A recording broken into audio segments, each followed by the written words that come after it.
Okay, so thank you all again for coming out tonight. I hope you enjoyed our film. As I tried to mention, we have two great speakers here for you tonight to talk a little bit about the film and about what we saw and some of the more cultural and anthropological ideas. So let me introduce many of you who have been to our films earlier this year. Will know Sara Withers, who is a professor of anthropology at UNH. She received her PhD in anthropology from Brandeis University and currently lectures on anthropology. She organized and conducted nearly 40 oral history interviews that served as the basis for the documentary Uprooted, Heartache and Hope in New Hampshire, which is a great film as well, giving her first-hand knowledge of the experiences of refugee and immigrant newcomers to the state. She has also facilitated public presentations and discussions of Uprooted, as well as helped out with one of our previous films on the Bhutanese community here in New Hampshire called The Refugees of Shangri-La. Her additional cross-cultural experience includes ethnographic research in Mexico, the United States, and Sri Lanka. So welcome to Sara. Thanks. Great to be here. And then we have Cheryl Hamilton, who is the Director of Special Projects with the International Institute of New England. She's been with them since the summer of 2015. Since graduating from Clark University, she's devoted her career to advancing refugee resettlement and immigrant integration. She has more than 15 years of experience in the field, and prior to joining the International Institute, she served as Associate Director for External Relations at Refugee Point, a Cambridge-based international humanitarian organization. She's also served as National Coordinator for Refugee Works, which is now Higher Advantage, a program of Lutheran Immigrant and Refugee Services in Maryland, and Director of the New Migration Project at the Center for Preventing Hate. She is also currently working with the International Institute on their suitcase stories and helping immigrants and new Americans to tell their stories here in New Hampshire. So I will turn it over to them.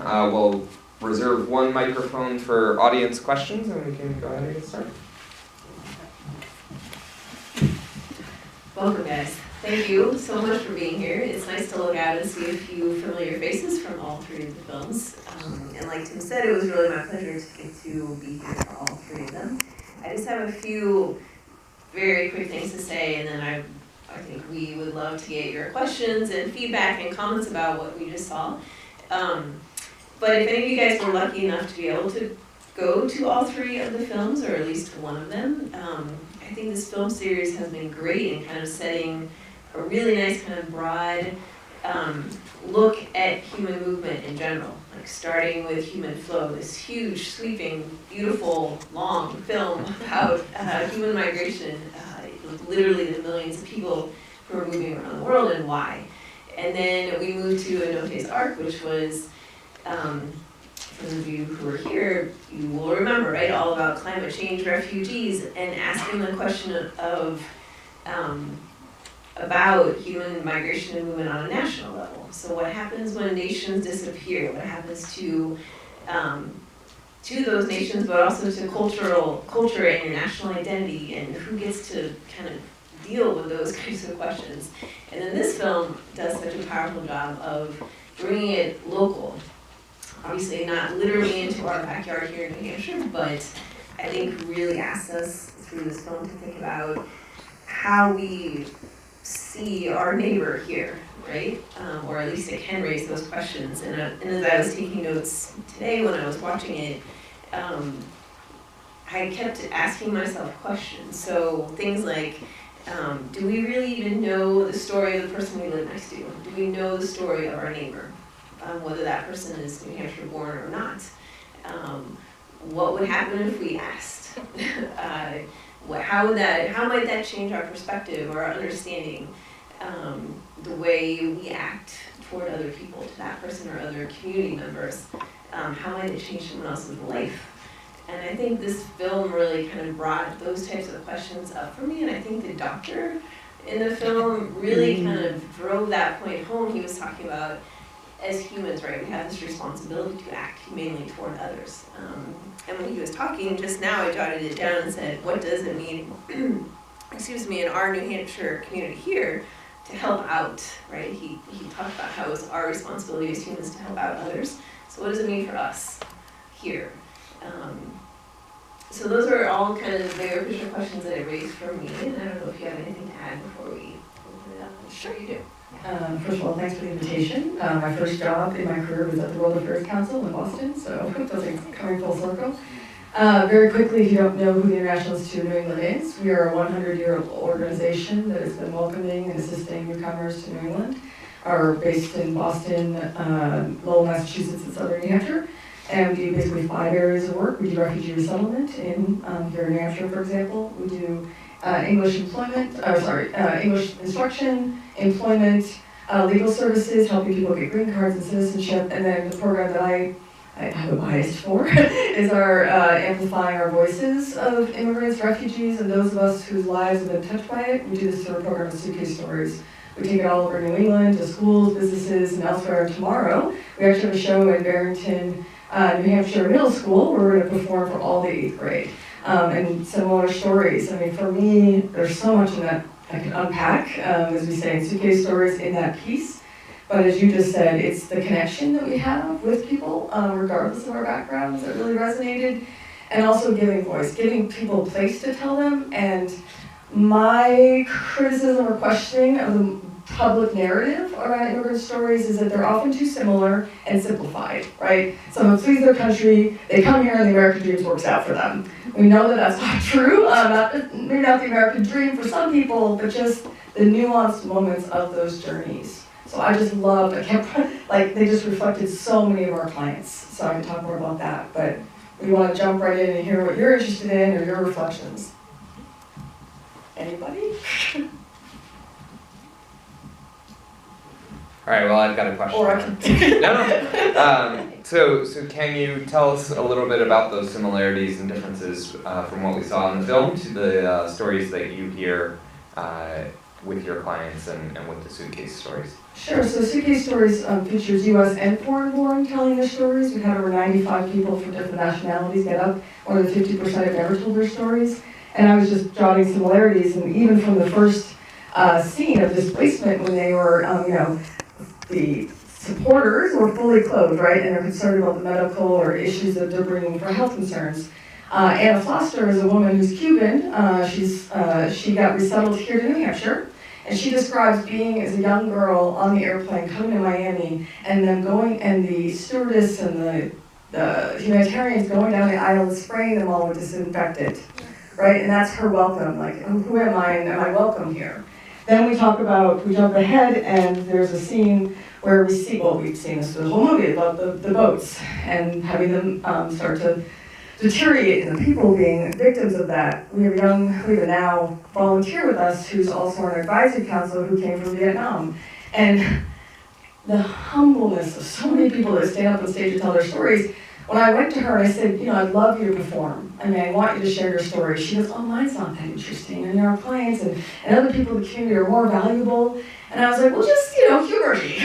Tell me a little bit about your story. She's like, well, it was very bad in Vietnam. And my father thought the best thing for us was to escape, but he didn't want to just escape with our family. So we built a boat for 94 people. And in the middle of the night, we had to sneak to the boat and hide underneath canoes so no one found us. Then we're on the boat, and then we set out to sea, and the boat breaks down in the middle of the ocean, and we think we're going to die there. And luckily, a Norwegian ferry comes by, sees us, and her first moment of seeing someone who was white and European was climbing up the side of that ferry by a ladder and being handed an apple by a man who was blonde and blue-eyed. And she was like, should I trust him? And what is this thing? Right? And I'm like, oh yeah, you don't have a Suitcase Story at all.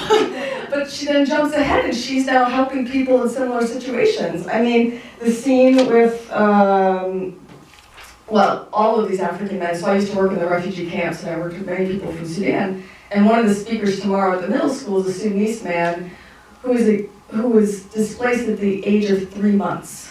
and he is grown up in a refugee camp. If you don't know this, the average time someone is a refugee today is 17 years. So it wasn't until he was 12 years old, as he's going to say to these middle schoolers who are similar, is it was in middle school he learned the word refugee. And he learned it from his teacher who told a poem about being a refugee himself. And he raises his hand, he says, well, what is that? And he says, it's you. He says, what do you mean? Because he knew no other context in his life.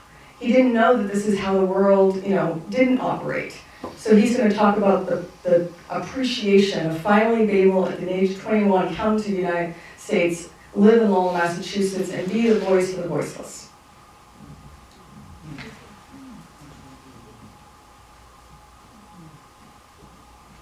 Just a comment. I was struck by the profound dignity of both the folks on the boat and the rescuers. Even though they had the hazmat suits on, they were dignified, and so were the people who came in.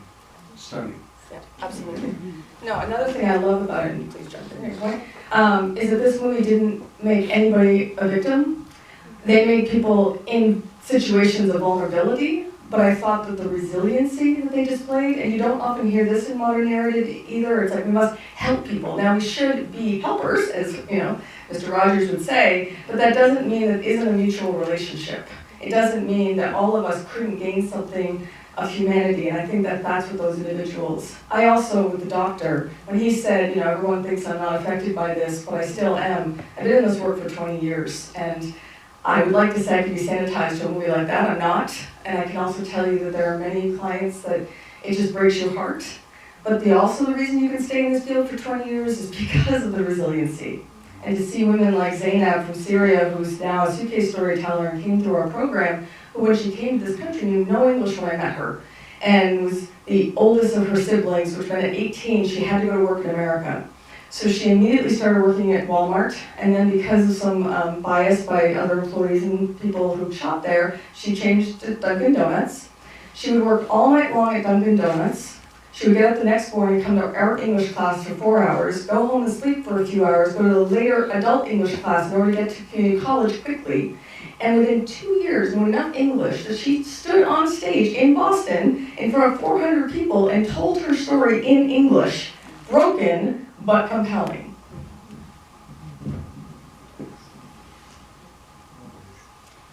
Yeah. I think related to all of that is just this idea, one thing I loved about the film, I'm sure they did this by design, but the juxtaposition of the similarities, right, the sameness of our lives. The dignity, as you pointed out, but religious beliefs and rituals, medical care, needing access to it, reliance on family, the importance of food, water, a place to live, the importance of the sea. I mean, they're just, obviously they did a very poignant job in pointing out those throughout the film, but again, I was struck by these bigger questions. Okay, when we look at the people around us, whether it's people we see on stage, like in your stories, or in my classroom, or in our neighborhood, to look for their similarities, right, instead of always being shown the differences, which I think is easy to see more often. Did someone have a hand up back there? Yes, I thought I saw that. Do you know where those people end up? Do they actually get integrated into Europe? They go into Europe. Yeah. They definitely don't stay there. I don't think they stay there for very long at all. It's definitely just a waypoint to the mainland. Yeah.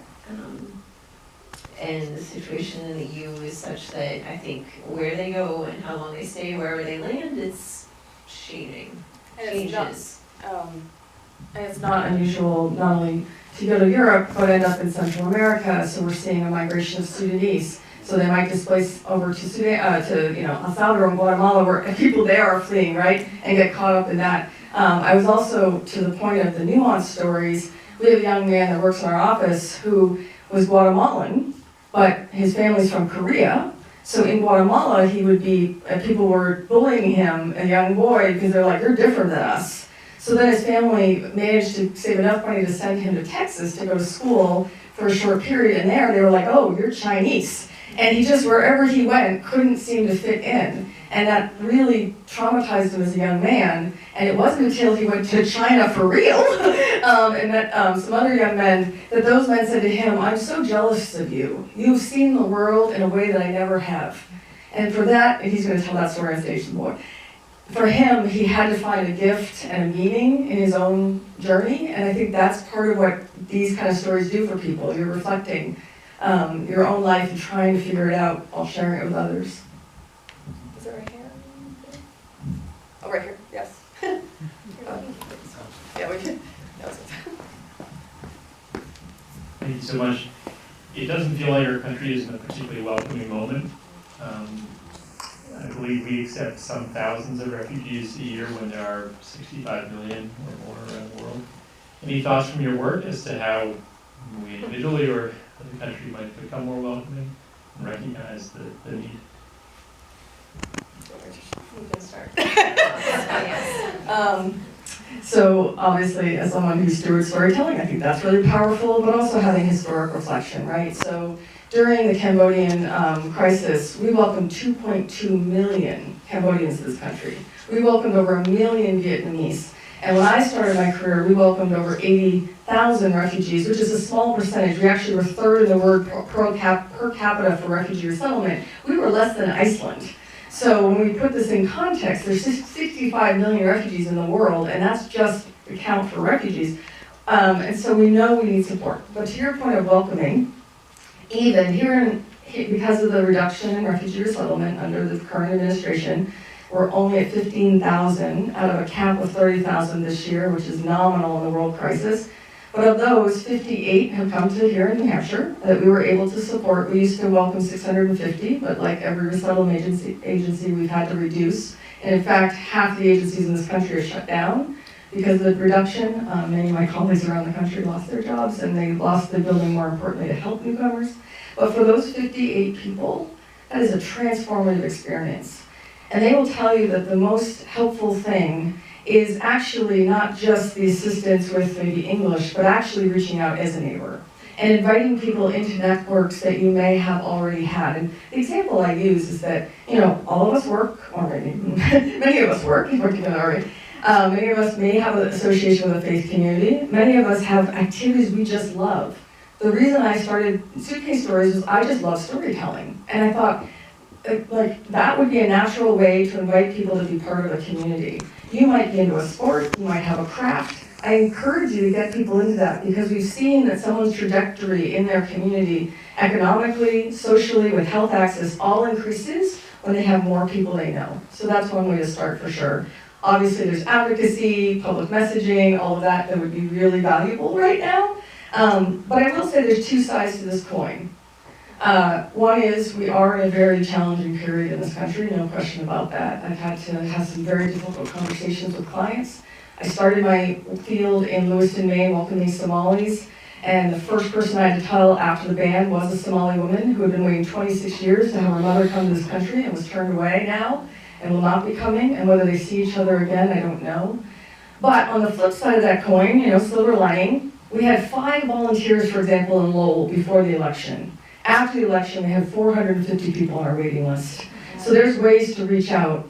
And I tell people, we can't absorb 450 volunteers. I mean, it's gone down, it's sort of, we've had a way to integrate. But you can be a volunteer and a bridge builder, as a volunteer at the YMCA, at a Boys and Girls Club, at a career center. There's other ways to identify, are these places seeing